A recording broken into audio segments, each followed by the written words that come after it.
We can wait. We'll give them a minute. We're all good.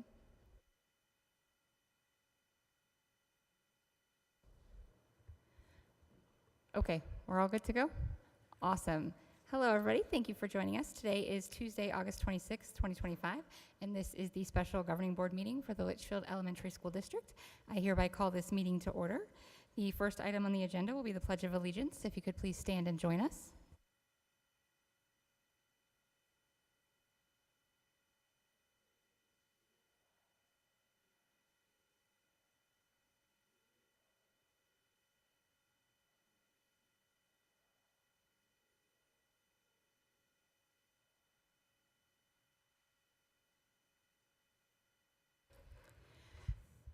Next, we are going to take a moment of silent reflection. I ask that you please keep the Litchfield Elementary School families in your thoughts this evening as they lost a student over the weekend, and we just want to keep the whole school family as well as the student's family in our hearts during this time.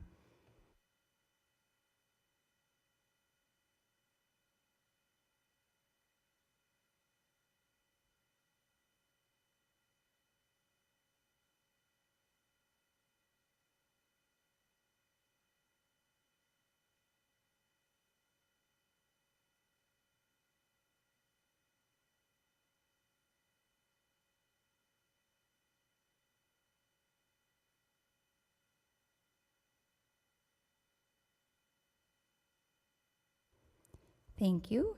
Next, we're going to move on to public comment. And before we start this, I'm going to read this little disclaimer. Pursuant to Arizona Revised Statutes ARS 38-431.01H, this agenda item provides an open call to the public, allowing individuals to address the governing board on any issue within the jurisdiction of the board. Items not listed on the agenda may be brought to the governing board's attention under this section of the agenda. Due to the Arizona open meeting law, the governing board cannot discuss or take any action on items not listed on the agenda.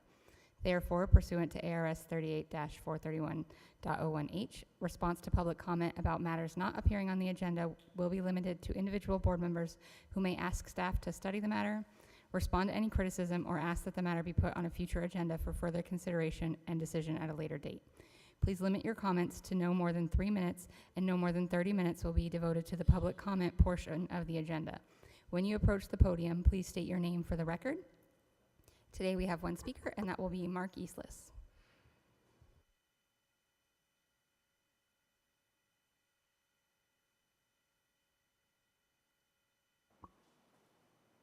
Thank you. President Zaidema, members of the board, Superintendent Davidson, Litchfield Elementary School District community. My name is Mark Islas, and I am the superintendent of the Agua Fria High School District, which makes me your high school superintendent. I'm simply here to say thank you to Superintendent Davidson, President Zaidema, and Lizzie is not here, but to say thank you.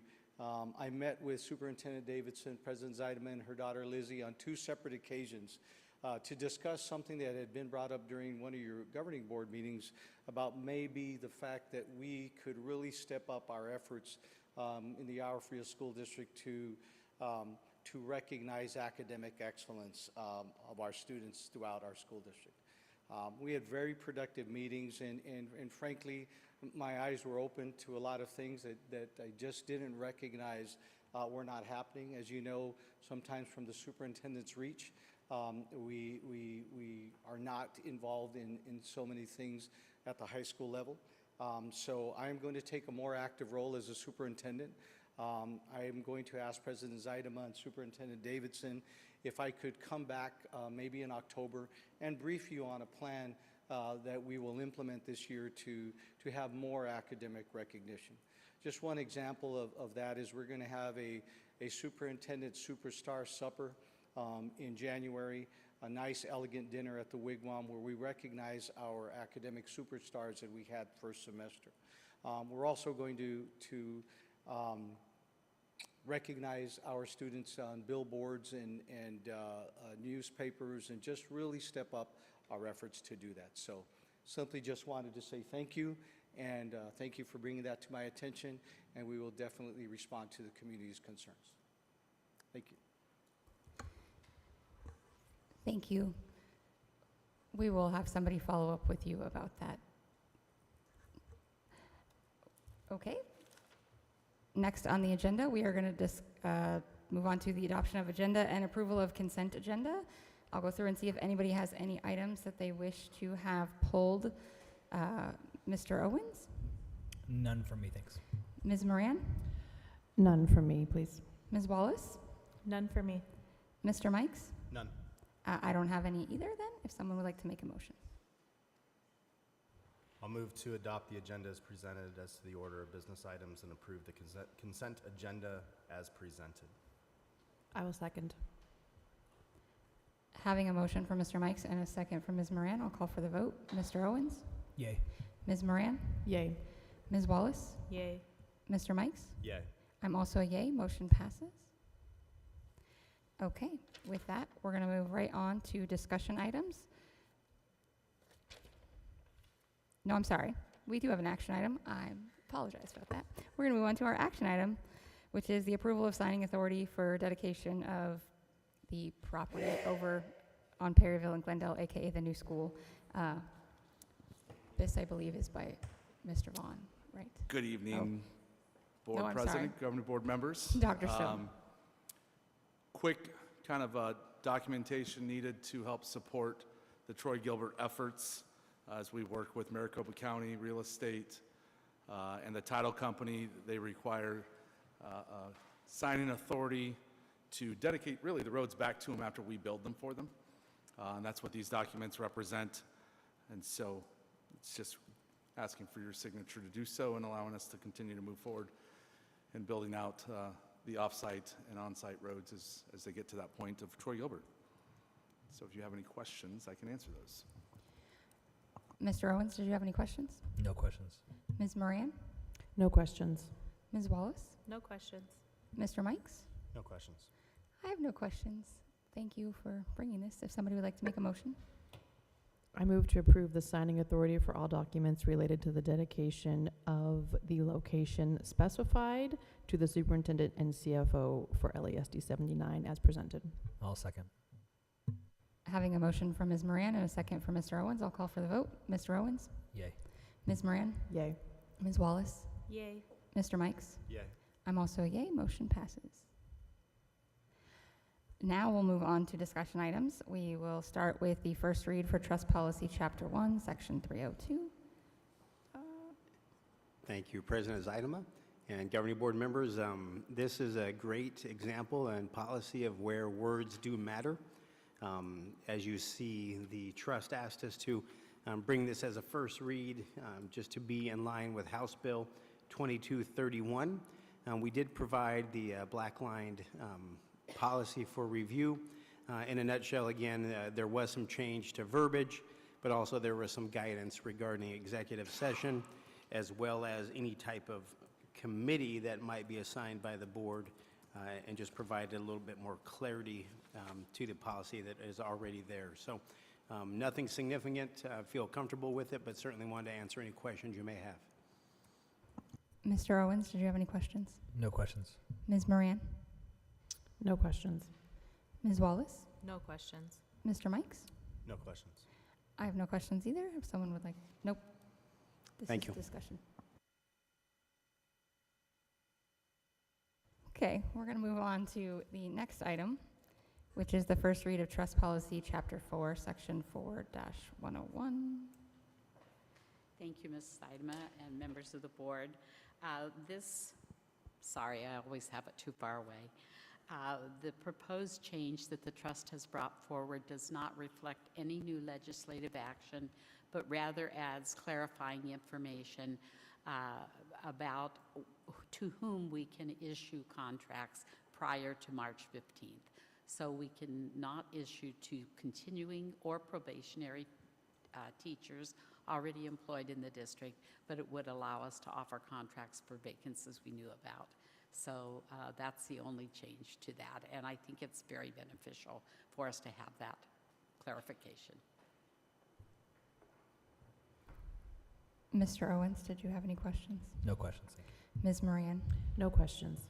Ms. Wallace? No questions. Mr. Mikes? No questions. No questions. Thank you. Thank you. Now we will move on to the facility rental update. And this really will be by CFO Vaughn. All right. Madam President, members of the Governing Board, Superintendent Davidson, colleagues and community, thank you for joining me this evening to discuss short-term rentals of district facilities. Tonight's presentation primarily focuses on the pillar of resources, but also touches on relationships, with facility rentals being one type of community partnership the district engages in. This slide shows a timeline of significant changes made in our facility rentals between the 23-24 year and the 24-25 year. Prior to 24-25, facility rental fees were very minimal, and during the 24-25 year, the district revamped the fee schedule to support the costs incurred in renting the facilities and in an attempt to raise funds to better the service provided. The numbers on these slides are preliminary for 2025 due to the fact that we've not finished closing out the year. However, it appears that revenue increased by $110,000 or 46% due to the fee changes. This amount would be higher, but we do have outstanding amounts due to the district having a handful of facility users not fully paying their fees, which we will address as a next step.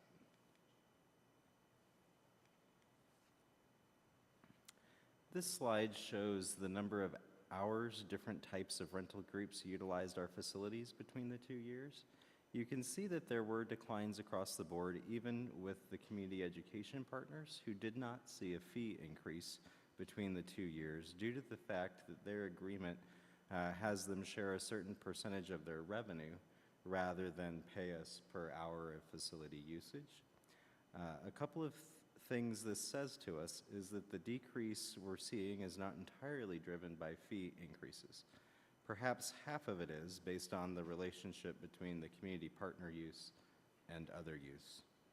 As we dug deeper into the types of organizations utilizing our facilities less, it was primarily around youth athletics, even though we entered into separate agreements with some of those groups, such as the soccer group listed on the previous slide and the Little League team.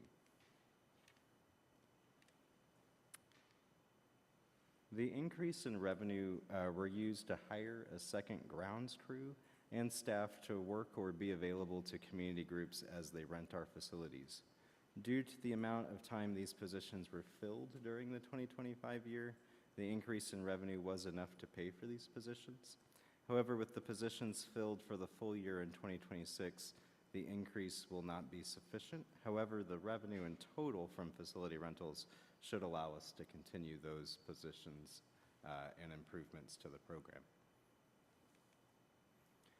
The district, as I mentioned, is experiencing some collection concerns with facility rentals, which Dr. Stone and I will be focusing on addressing as next steps. We have a small group of around 5 or 6 facility users that owe us most of what we have outstanding, and so that's where we will focus our collection efforts.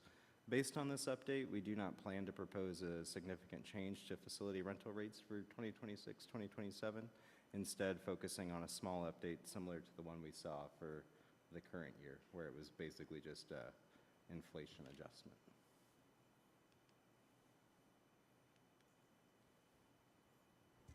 I'm available to answer any questions you may have. Mr. Owens, did you have any questions? Do any of the groups that owe us money still for previous usage still use our facilities? So we do have a process, so we do have a process where we basically have a strike system. And so if they haven't paid us for a certain period of time, they're no longer eligible to use our facilities. Got it. And so they're all aware that they owe us. Ms. Moran?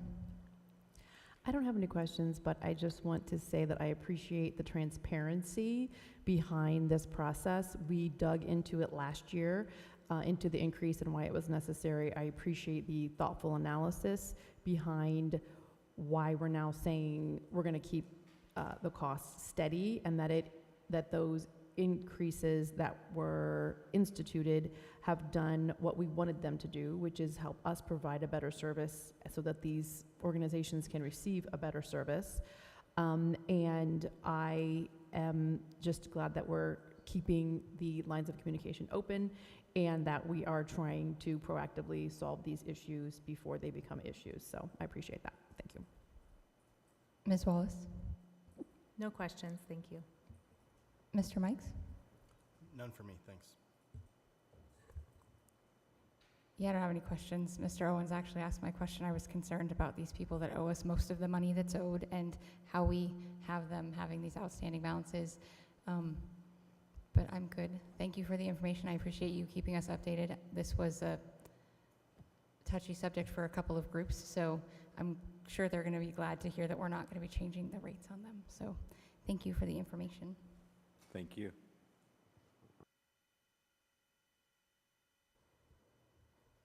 Next, we are going to move on to summer operations update, and this is going to be by Dr. Stone and Mr. Ensign. Good evening, Governing Board President, Governing Board members, Dr. Davidson, Cabinet, and those listening at home.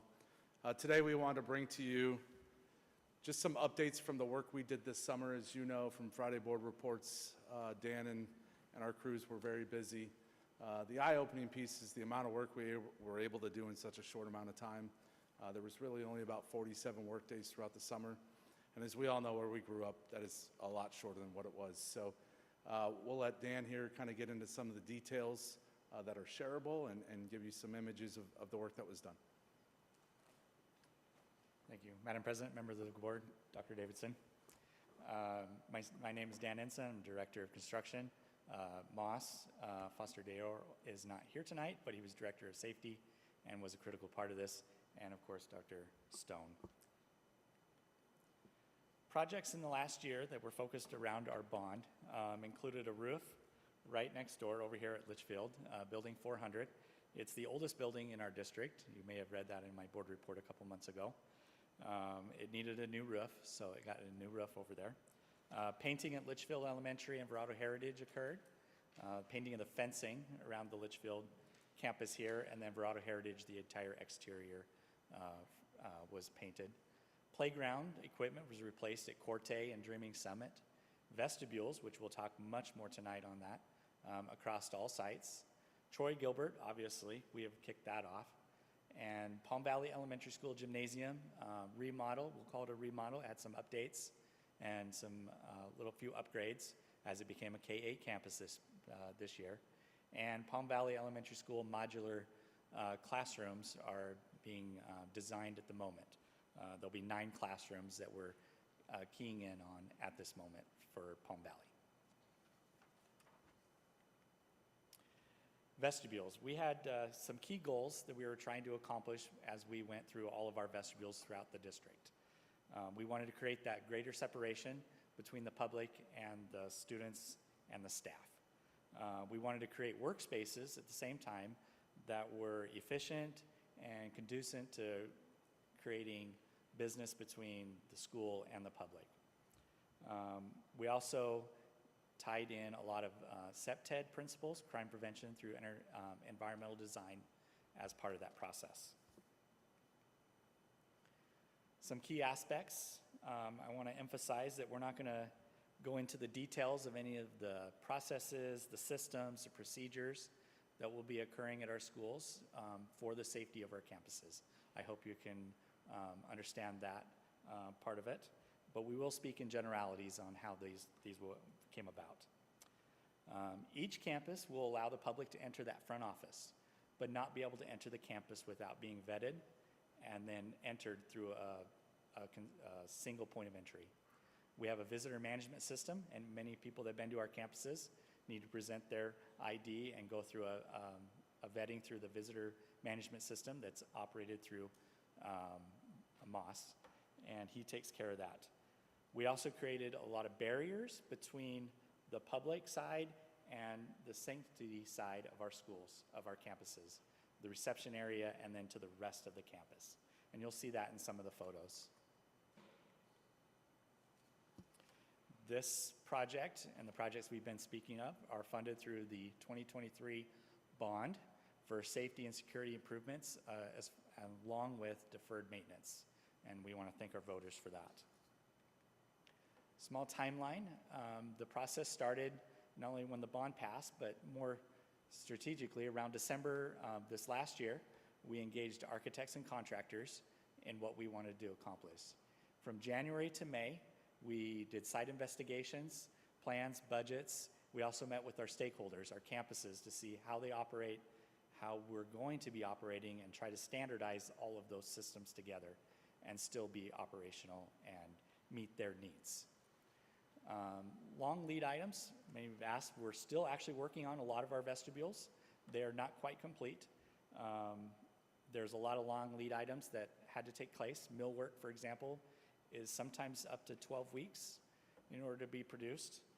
Doors and hardware as well. Those are notoriously long lead items. Permitting, we had to do some permitting because of some of the major changes we did at a few campuses. We actually had to go to our authorities having jurisdiction in order to get those permits. And then course of construction limitations. For example, you can't go build the casework, which every piece is specifically built for a certain area. You can't just go buy it off the shelf at Home Depot.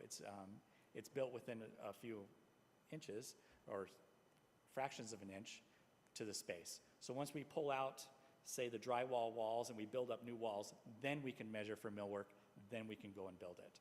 So you can see how that timeline had to take a little bit more time than we couldn't just build all the stuff ahead of time, pop in and put it right in place. Kind of those parts of construction. I'm gonna go through a few pictures.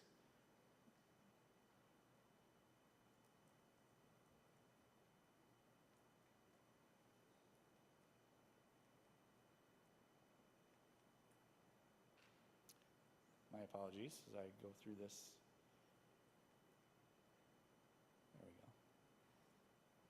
Out of line. Barbara Roby Elementary School, on the left is the before, and on the right is the after. You can see where we have glass between the public and the reception area. We have separate doors, separate entrances. Some areas got improvements to their flooring, to their paint, and some of those upgrades, depending on how much we had to dig into each school. Belen Soto, some campuses were built much newer, so they already had a lot of the infrastructure already there, so we just added to that. Belen Soto, for example, very minimal, had to add some glass around the top of their reception desk. Mabel Pageant Elementary, a little bit more complicated, where we had to add an additional wall in order to separate the students from the public in the way that it used to be designed. So now the students can enter the office and meet with registration or attendance and not have to interact with the public anymore. So we're grateful for that, the ability to be able to operate that way. Rancho Santa Fe, another one that received probably the most work out of all of our campuses. It's changed a few times over the years since it was built in '98, but it has a completely different look. The campus seems to be operating much smoother. You can enter the campus and be greeted with a large open area rather than a really small hallway if you've ever been to Rancho Santa Fe. It's much, much cleaner and more inviting. I didn't want to go through all 16 of our schools, but I did include pictures of some of the campuses. You can see up there, we got Verado Middle School, Dreaming Summit, Scott Libby, for example, in those photos. And you're welcome to focus in on those if you can. This is a picture of some of the other projects that we accomplished throughout the year. Most of it is deferred maintenance that was part of the bond. So new playgrounds, as I had mentioned, there's a picture of Verado Heritage, the two-story stately building that we have out there. Another picture of Palm Valley Elementary School's gym that has received quite a bit of an upgrade and change in look with paint and flooring and scoreboard and acoustical wall panels that were replaced as well. And that is all that I have for you. If you have any questions, I'd be glad to answer, as well as Dr. Stone. Mr. Owens, did you have any questions or comments? Yeah, no questions. Just appreciate your efforts. I know the opening day at Verado Elementary School, you talked about how, or Dr. Stone mentioned how we had multiple crews running different companies just to make sure we got it done. So appreciate everybody's work. I appreciate everybody's patience as we kind of finish up as the school year's going, working around some things, but it's all part of the long-term plan to make sure that our kids are safe and our staff are safe. And, you know, those are the first, those entrances are where people mostly come in and out. So thank you. Ms. Moran? Yeah, a couple of things. I have one question, but I have some comments before I get to that.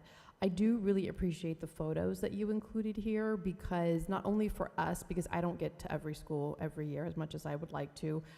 The people that are out there definitely don't, so they might see their own school, but I know that it was a lot of customized work, and so I do appreciate that. And I don't mind that it has taken time, because we want to do it right, and we want it to result in the safest campus that we can provide. So I appreciate that. I also am grateful to the voters who approved the bond so that we would have the funds to be able to spend in this manner. I think based on the photos, not only of the vestibules, but the other projects we've been able to do, it shows our stewardship of spending every dollar as maximally as possible to get the most impact for student success, which is always our goal. My question is, based on a recent visit to the Agua Fria district office, do we have any plans for more of a vestibule type entrance at our district office? Yes, we absolutely do. We're scheduling that for fall break to occur. We kind of focused on the schools, and that entrance is a little bit trickier than even some of our schools, so yes. It will actually have quite a few elements that you saw at Agua Fria, so Okay. you might feel comfortable when you walk into it and have a similar feel that we're kind of looking at. We did visit Agua Fria's district office Okay. in order to get a few ideas. Okay. That is one thing I'll say too.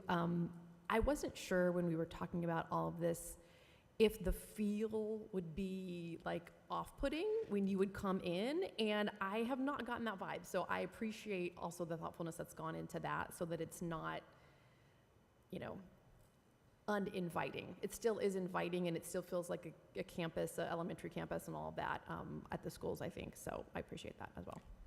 I would admit, Dr. Stone, even the architect and contractor were a little worried until you actually see it in place, and we were all very surprised on how welcoming, how nice and clean and it feels, and standardized. Yeah. Where we tried to standardize all the way across the district, so it doesn't matter which campus you go to. For the most part, they have some of the same elements. Yeah, and I think a big part of that is just being able to use the large pieces of glass that are still letting the light in. They seem, it's not like solid walls and tiny windows and that sort of thing. So yeah, it looks great. Thank you for your hard work. I appreciate it. Thank you. Ms. Wallace? These pictures are great. They look lovely. I actually didn't know this was happening, and I was at Western Sky Middle School, like the first day of school, and I was like, what is going on in here? There's like no furniture. They're like sitting on folding chairs. It all makes sense now. So they look great. It looked great at Western Sky too, other than it looked like an empty room at that time. So thank you for the photos and the update. Mr. Mikes? Yeah, I just show my appreciation for the process that you guys went through. Everything turned out the way it did because of what you guys did in the beginning for, you know, setting the stage for all that stuff and taking care of all the minute details. And so I appreciate that. Obviously, we can see where when we're able to get money to put where we put back into our schools and we take care of that stuff, especially the safety piece.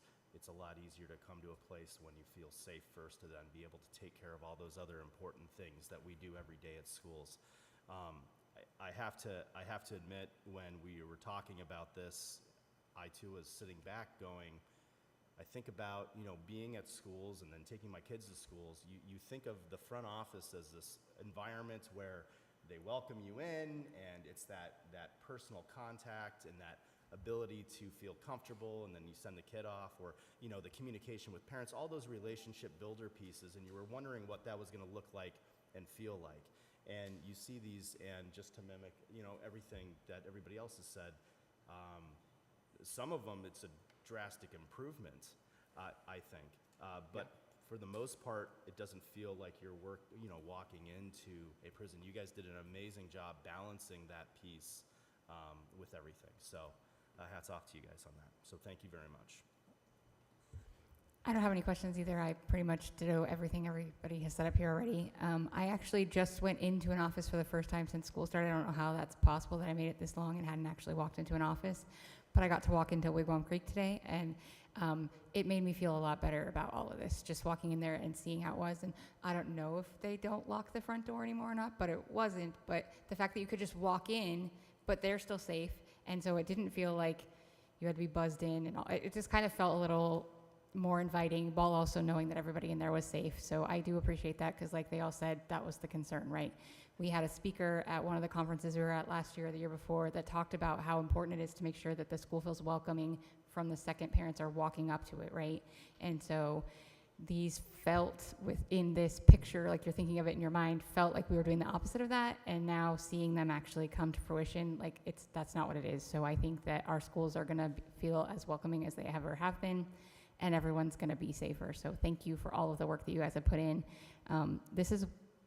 I feel like we can really see every campus you go to, you see where all the bond dollars have gone, with all of the, solar panels going up on all the parking lots and the vestibules and everything that's happening. We really are doing our best to get as much work done as fast as we can, so that we're keeping everybody safe and we're being fiscally responsible. So I also would like to thank all the voters for making all of this possible, and to you and your team. And I'm glad that we made it so that you, Mr. Ensign, can just work on this construction stuff and not have to work on the other things that you did before. So I'm really glad that we made that possible, because I feel like that's part of why so much work has been able to get done. But thank you for the update.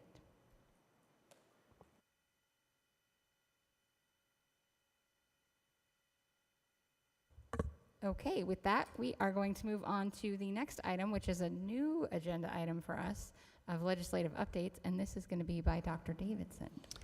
Thank you, President Zeidema, and please know, as this new agenda item continues to evolve, by no means do I sit here thinking that I am the master of all things legislative, but certainly will provide insight as best I can as things are happening both at the local level and the state level. So locally, most recently the State Board of Education has met. They've begun study sessions around A through F labels. They started that August 12th and will have their next session September 22nd. They also just recently had a meeting on the 25th where they discussed dual enrollment, gifted education, and of course the state's assessment process. Another top happening in our state legislature at the House level, our Senate is gearing up for their work, and certainly the Senate Republicans announced new staffing changes. You can go find that press release if you wish, just to learn about the change in leadership there at the Senate.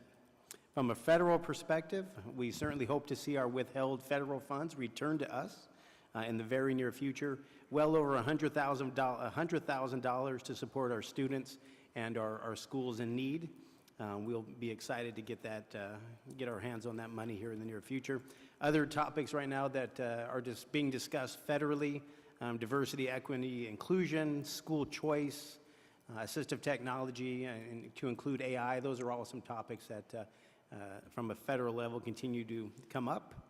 And as you would otherwise guess, things are overall still very quiet. And I'll stand for any questions I can answer, or if not, we will come back with the answers you may need. Thank you. Mr. Owens, did you have any questions or comments right now? No questions. Good luck, though. That's fun stuff. Ms. Moran? I mean, I have so many questions, but I don't think you have the answers to them, so I will leave that to our elected officials. So yeah, I look forward to some interesting discussions maybe coming out of this. So can you tell me more about, as a board agenda item, is the purpose discussion, or is the purpose just for you to present information to us, or what's the point of this part?